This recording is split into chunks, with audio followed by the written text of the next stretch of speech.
damos la bienvenida, como siempre ya saben, esta es su casa, la Ciutlán, en representación de nuestra subdirectora, la licenciada Ana Elena Portilla Palacios. Pues nos da mucho gusto contar hoy con la presencia del doctor Ángel Ignacio Martínez Armengol. El diplomado en el que ustedes participan pues se ha conformado con algunos cursos y conferencias en donde intentamos darles una visión muy general de la realidad que se vive en la administración pública. Qué mejor que sea el doctor quien con toda su experiencia fortalezca los conocimientos que ustedes han estado adquiriendo. Voy a dar lectura a su reseña curricular para que ustedes tengan una visión general de cuál ha sido su desempeño a nivel profesional. Él es licenciado en Ciencias de la Comunicación por la Universidad Abierta de San Luis Potosí, licenciado en Ciencias Políticas y Administración Pública del Centro Latinoamericano de Estudios Superiores.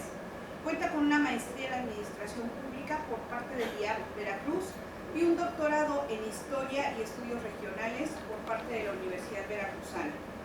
Su experiencia docente ha sido en el Instituto Universitario Veracruzano, ha sido coordinador de proyectos y promoción institucional en el mismo instituto, en el Centro de Estudios de Opinión y Análisis de la Universidad Veracruzana, fue profesor de la asignatura de una asignatura en la Universidad de Anáhuac, asesor de la presidencia en materia de comunicación social en el Poder Judicial de Veracruz, presentador de RTV Noticias, emisora estelar y subdirector de noticias en radio y televisión, reportero, jefe de información y editor en internet del Diario de Jalapa.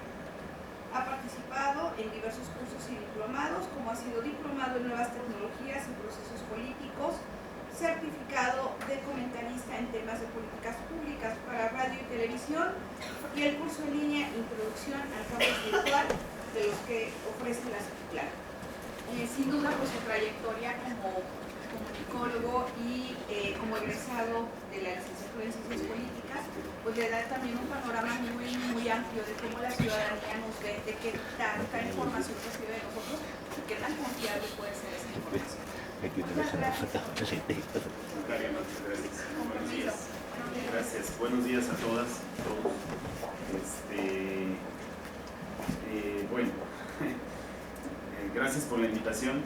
Realmente me da mucho gusto estar otra vez aquí en Ciutlán. Había estado en alguna ocasión anterior también como parte de las charlas, de las conferencias del programa el Instituto Universitario Veracruzano. Para la promoción de su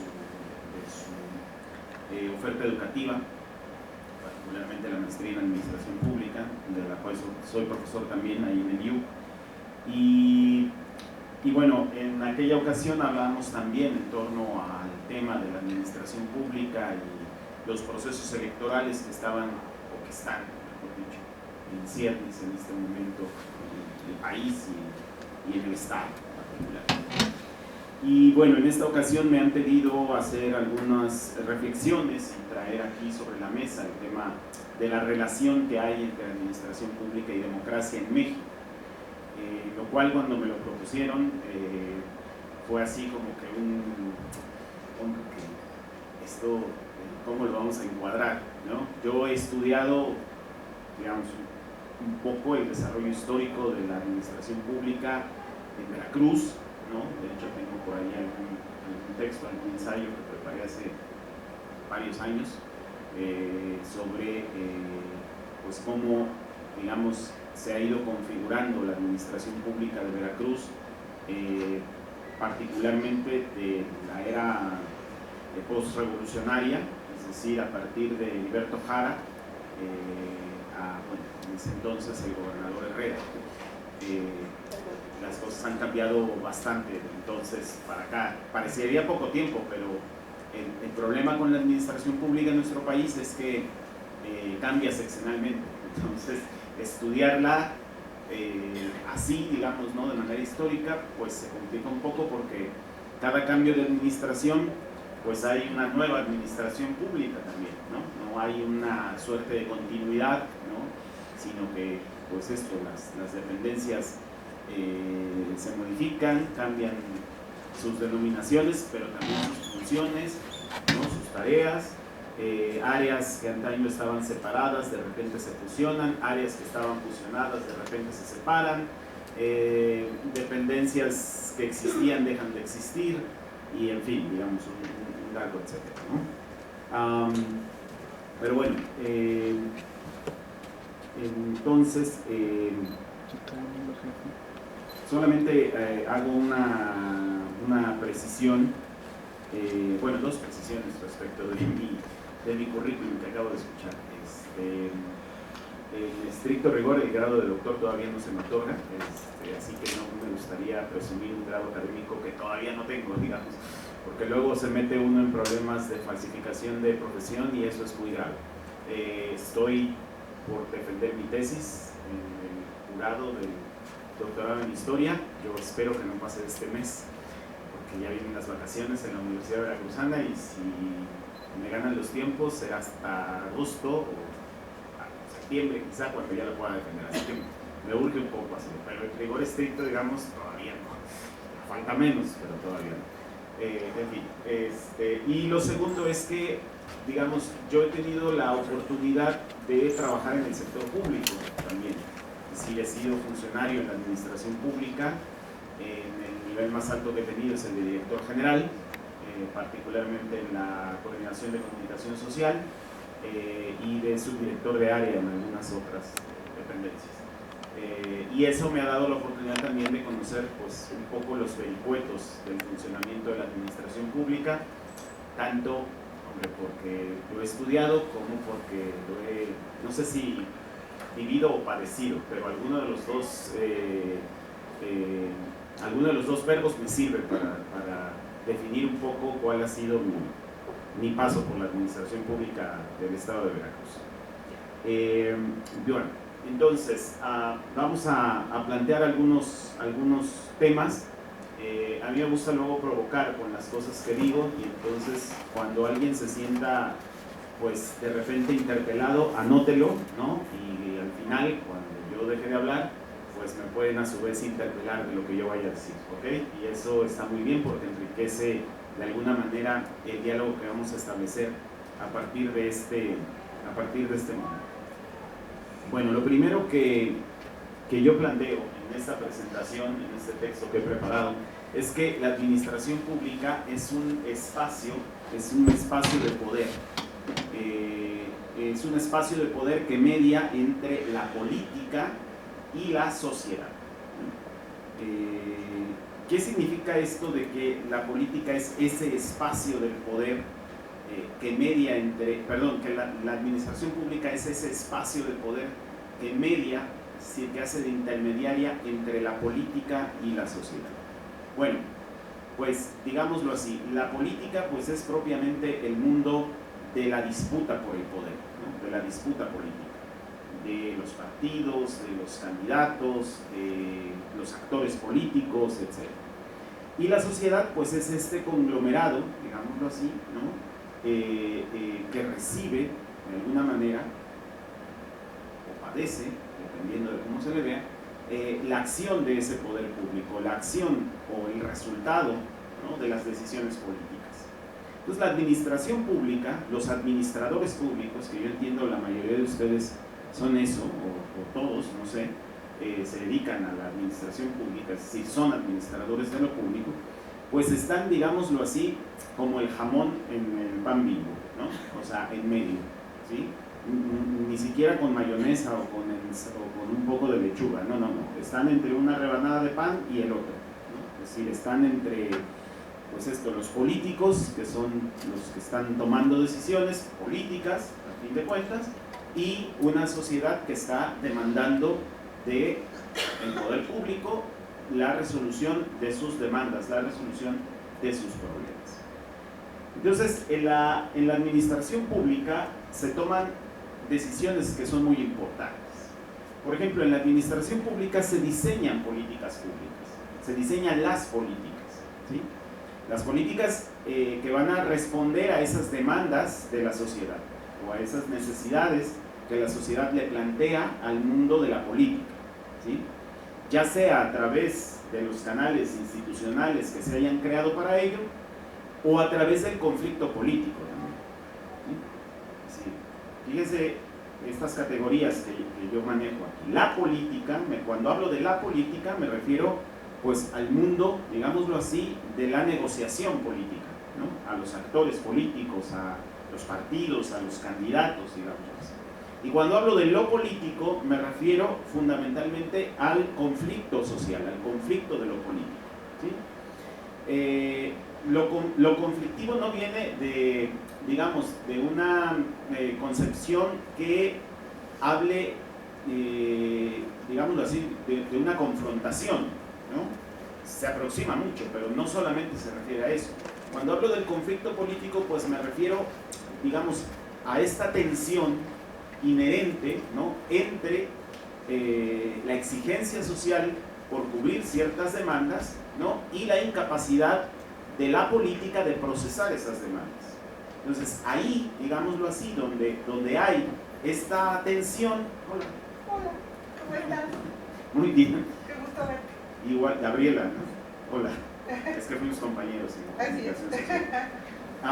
Entonces decía, esta tensión permanente, ¿no? Entre las demandas que establece la sociedad y un poco la incapacidad de la política de procesarlas, pues pone a la administración pública, a los administradores públicos en medio de ambas, ¿sí? Entonces, en la administración pública se tienen que tomar decisiones que se convierten en diseño de políticas públicas. Otra cosa que se hace en la administración pública, que es muy importante, voy a alejarme un poco, si se escucha bien ahí, ¿no? Si yo hablo fuerte, entonces, bueno. Otra cosa que se hace en la administración pública es asignar los recursos públicos, ¿sí?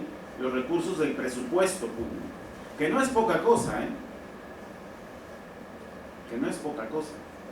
O sea, decidir en qué se va a gastar y cuánto se va a gastar en qué cosa, hombre, que tiene su chiste y tiene su gracia. Porque de entrada decidir que se gaste aquí y no se gaste acá ya es, digamos, un principio de descarte. Decidir que vas a hacer esto y no esto otro, pues ya implica tomar decisiones que pueden generar nuevas demandas eventualmente.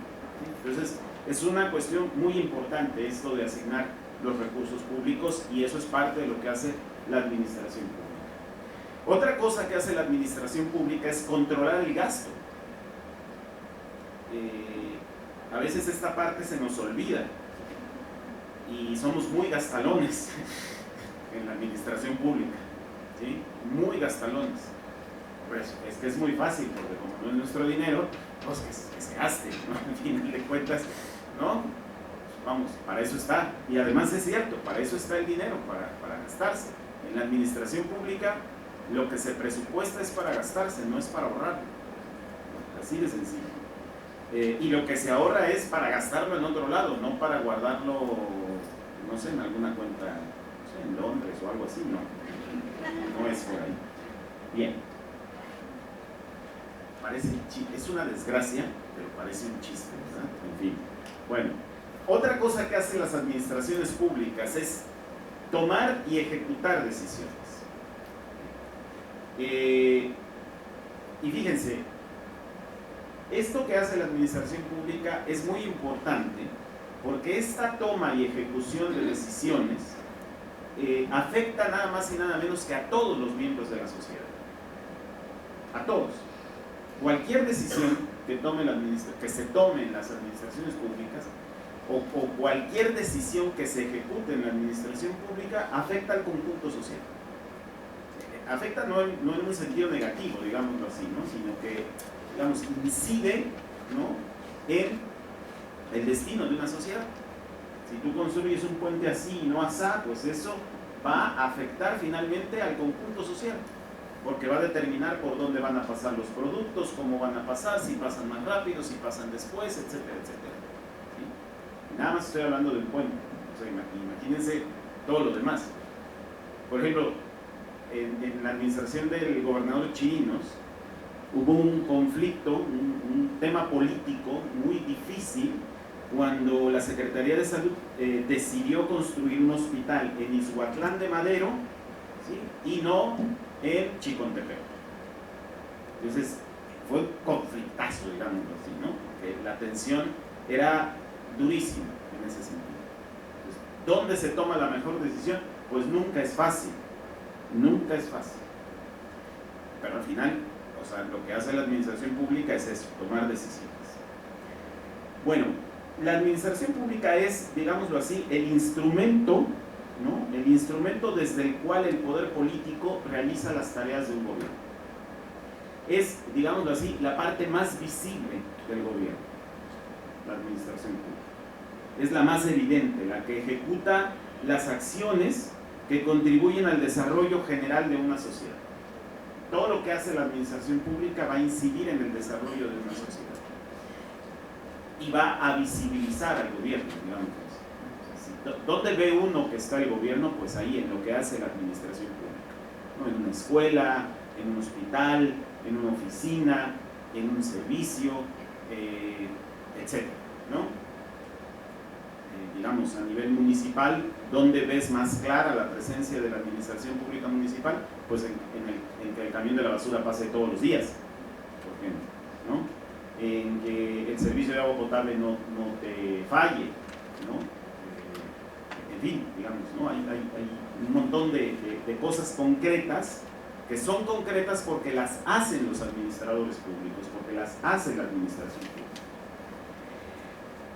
La administración pública, parecería redundante esto, y sobre todo, supongo, para ustedes que trabajan la mayoría, no sé, en el Poder Ejecutivo, pero supongo que es así. La administración pública es propia de la rama ejecutiva del Poder Público. Con esto lo que quiero decir es que en el Poder Legislativo, por ejemplo, no hay administración pública. Hay servidores públicos, sin duda, pero no hay administración pública. En el Poder Judicial hay servidores públicos también, por supuesto, pero no hay administración pública.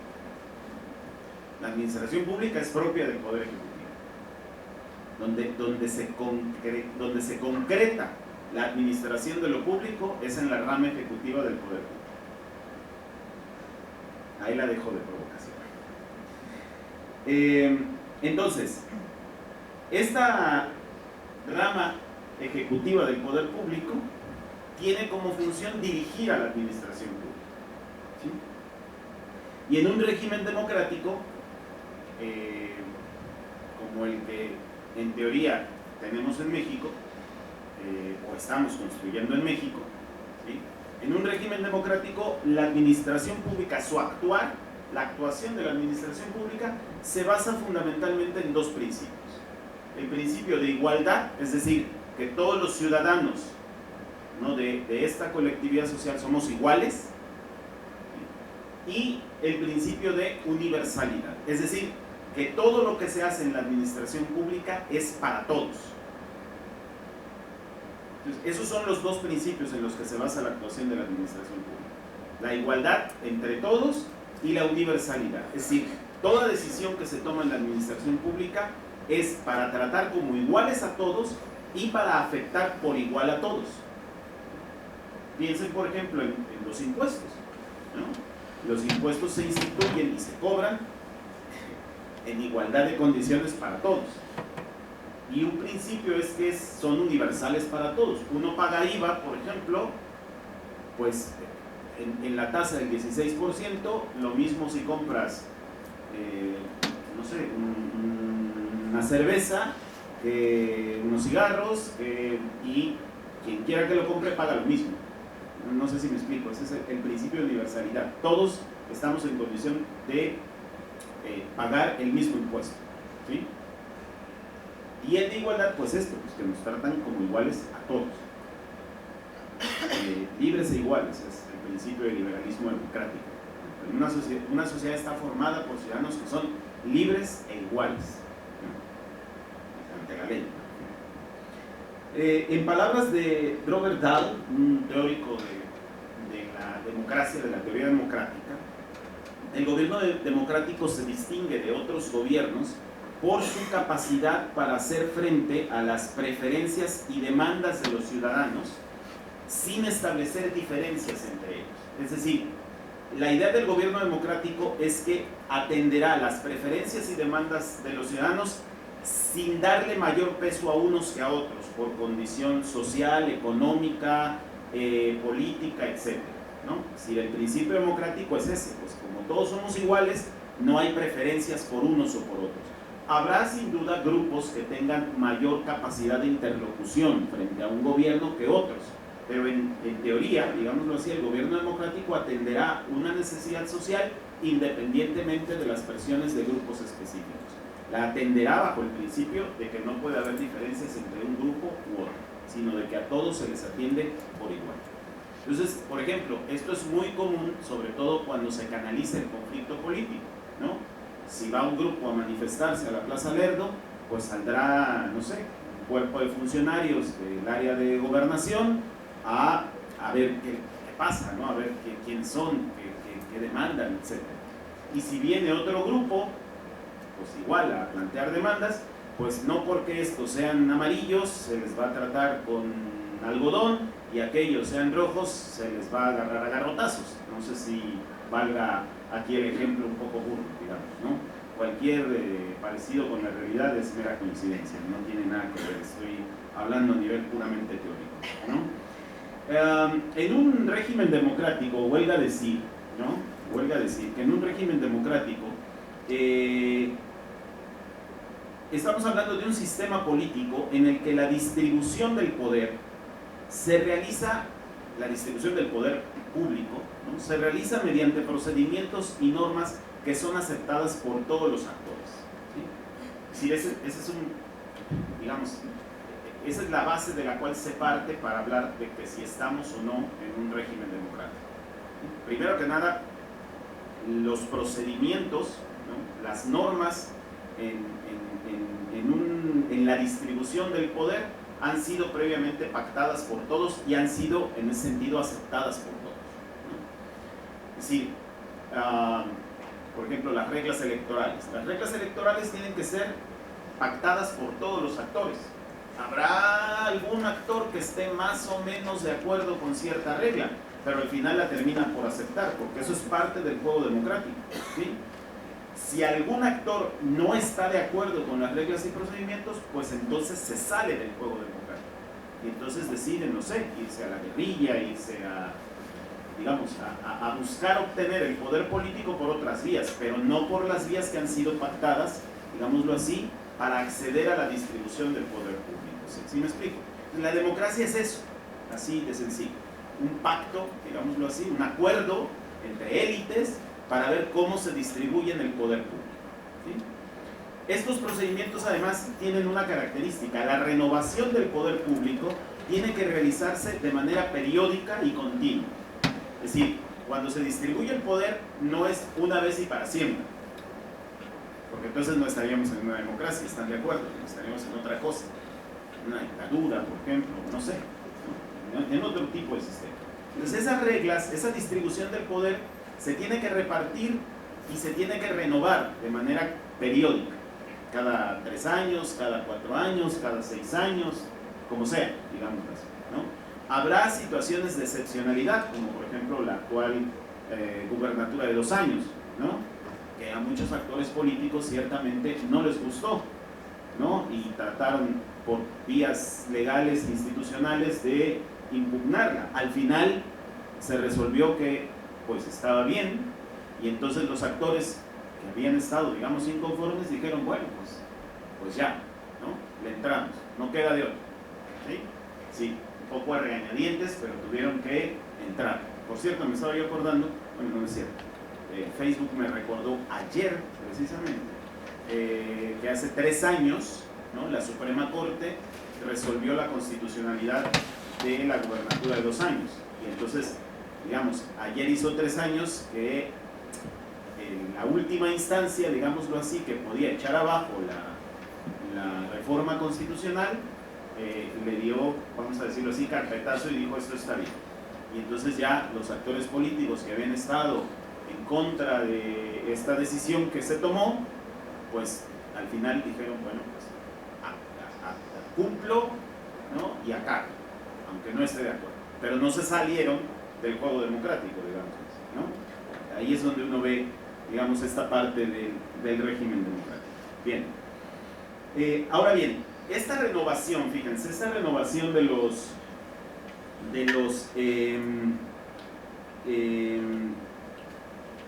procesos electorales no ocurre de cualquier forma. ¿Sí? Esa es otra cuestión en la democracia. ¿Sí? No cualquier tipo de renovación de la distribución del poder público es aceptable como una renovación democrática. Para que sea aceptable, ¿no? Para que, digamos, podamos decir, eso sí es una democracia o esto no es una democracia, esa renovación a través de procesos electorales tiene que cumplir con ciertos principios, digámoslo así, ¿no? Ciertos principios. Por ejemplo, el principio de legalidad, de imparcialidad, de objetividad, de igualdad de condiciones en la contienda política, ¿no? De transparencia, ¿no? Esto de las urnas transparentes, ¿no? Y de certeza jurídica, ¿no? Es decir, de que los plazos en que se vaya realizando el proceso electoral vayan siendo definitivos y acatados por todos los participantes del juego democrático, ¿sí? Entre paréntesis, a mí, por ejemplo, no me extraña que los actores políticos impugnen, por ejemplo, las resoluciones del órgano electoral, ya sea el INE o el OPLE. Esa es parte del juego democrático, así están las reglas. Y el tribunal tiene facultades, el tribunal electoral me refiero, tiene facultades para enmendarle la plana al órgano electoral, al órgano administrativo, o para ratificar lo que el órgano administrativo haya decidido. Y eso, repito, es parte de las reglas del procedimiento democrático, ¿sí? Lo malo sería, digámoslo así, lo malo sería que los actores políticos se salieran del juego democrático y entonces decidieran que no vale la pena y que mejor hay que entrar o hay que distribuir el poder público de otra manera, ¿no? A balazos, por ejemplo, como era propio de los tiempos de la revolución, ¿no? Si esto no me gusta, pues, ¿no? Como en Jalisco, ¿no? Si pierdo, arrebato, cosas así. Ahora no, sí, ahora no es así, y no es poca cosa que no sea así. Entonces, en un régimen democrático, decía yo, en un régimen democrático que tiene estas características, ¿no? Un sistema político de distribución del poder público mediante procesos electorales renovados, continuos y periódicos. Déjalo aire y digo otra vez, en un régimen así la administración pública debe cumplir por lo menos con 3 condiciones. La administración pública debe cumplir por lo menos con 3 condiciones. 1. La primera condición, el uso racional de los recursos públicos. Ya decíamos al principio que la administración pública, una de sus tareas, digámoslo así, es asignar recursos del presupuesto. Bueno, esa asignación de recursos no puede ser de una manera desordenada, no puede hacerse de una manera, digamos, arbitraria, tiene que hacerse de una manera racional, es decir, para que los recursos medianamente alcancen, pues se tienen que distribuir y se tienen sobre todo que utilizar de una manera racional, ¿sí? Para aprovecharlos al máximo posible, es decir, es el principio de maximización de los recursos presupuestarios. La segunda condición, ¿no? Bueno, y este uso racional tiene que ver con el desempeño eficiente de la administración pública. Porque cuando la administración pública tiene un desempeño deficiente, ¿no? Pues hay un dispendio de los recursos públicos. Así de sencillo, ¿no? Es decir, cuando no se racionaliza el uso de los recursos, hay una administración pública que es completamente deficiente. Entonces, el uso racional de los recursos tiene que ver con una administración eficiente, con un desempeño eficiente de los administradores públicos. La segunda condición, la administración pública tiene que tener una especialización de sus funciones, ¿sí? O dicho de otra manera, no necesitamos áreas, digamos, encargadas, vamos a suponer, de recursos materiales, ¿no? Administrando recursos humanos. ¿Sí me explico? No es posible tener áreas dedicadas, por ejemplo, es muy típico eso, ¿no?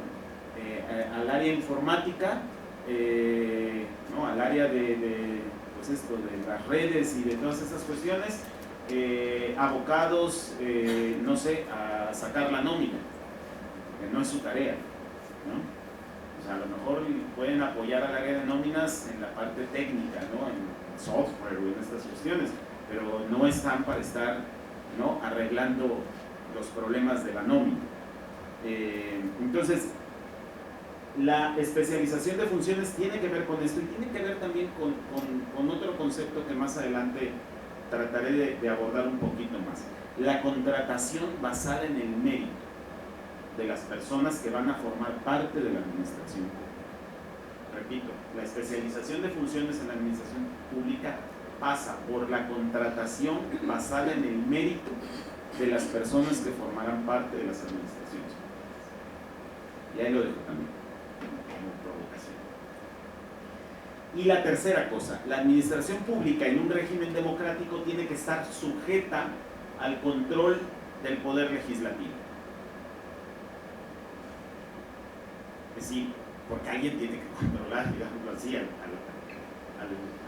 administración pública. Y si la administración pública es propia de la rama ejecutiva, pues quien debe de controlar a la rama ejecutiva es el otro poder, ¿no? En este caso el poder legislativo.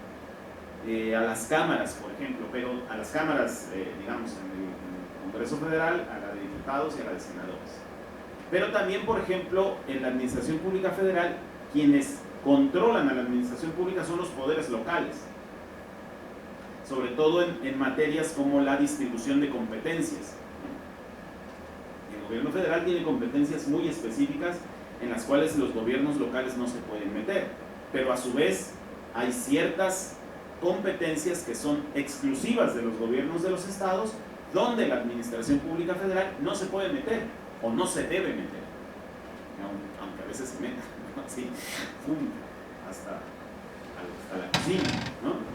Pero, digámoslo así, los poderes locales están también para controlar, ¿no?, lo que haga la administración pública. Y por supuesto los grupos de la sociedad civil, por supuesto los grupos sociales, están también para controlar a la administración pública. ¿Sí? ¿Para qué? Pues para que la administración pública no avasalle, ¿no?, a la sociedad. O sea, no quiera sustituir a la sociedad, sino que respete los espacios de actuación de los grupos civiles, de los grupos sociales organizados, y a su vez estos puedan controlar eficientemente la administración. Entre paréntesis, tampoco habla bien, digámoslo así, digamos, cuando ocurre algo como lo que voy a decir a continuación, estamos ante una deficiencia, ante una distorsión del ejercicio correcto de una administración pública. Cuando, por ejemplo, grupos de la sociedad civil sustituyen, ¿no?, a los administradores públicos en las tareas que son propios de estos, en las tareas que le corresponden a estos. Por ejemplo, el caso de los colectivos de desaparecidos, que están haciendo tareas de investigación ministerial, que es tarea propia de los fiscales, de los ministerios públicos, ¿no? Hoy ya órganos autónomos, pero hasta ayer todavía parte de la administración pública centralizada, estatal y federal todavía. Es decir, cuando grupos sociales le tienen, dicho de otra manera, le tienen que hacer la chamba a los administradores públicos, pues estamos ante una distorsión del principio de racionalidad de la administración pública. Hay un problema, gordo, pero bueno, quiero decir grande, ¿no?, hoy en día estas cosas. Bueno, en otras palabras, para que un régimen democrático lo sea efectivamente y quede revestido de legitimidad política, porque hoy en día no basta con que un gobierno sea elegido democráticamente, tiene también que cumplir con ciertas condiciones que le den legitimidad política, ¿sí? Es decir, que le den legitimidad social. Lo electoral legitima, sin duda alguna, pero no alcanza.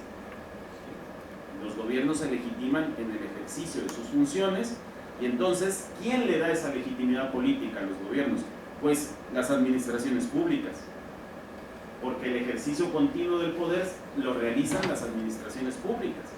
Entonces, para ello se requiere que la administración pública sea racional, eficaz y profesional. O sea, para que el gobierno quede legitimado políticamente en el ejercicio del poder público, se requiere, necesita de una administración pública que sea racional, que sea eficaz y que sea profesional.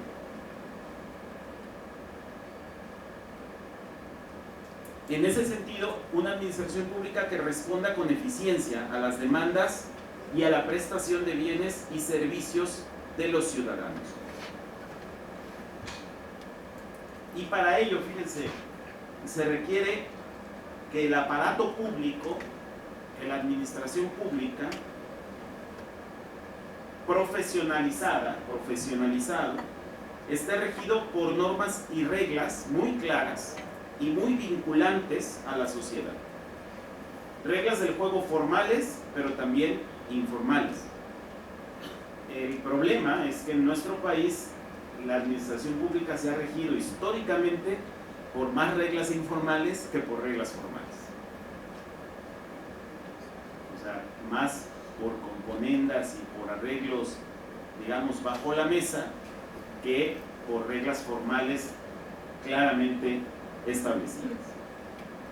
En México, como les digo, la administración pública ha estado basada, más bien, ha estado sujeta a arreglos informales que a arreglos procedimentales, o sea, que a arreglos basados en procedimientos, ¿sí? Les pongo un ejemplo muy concreto.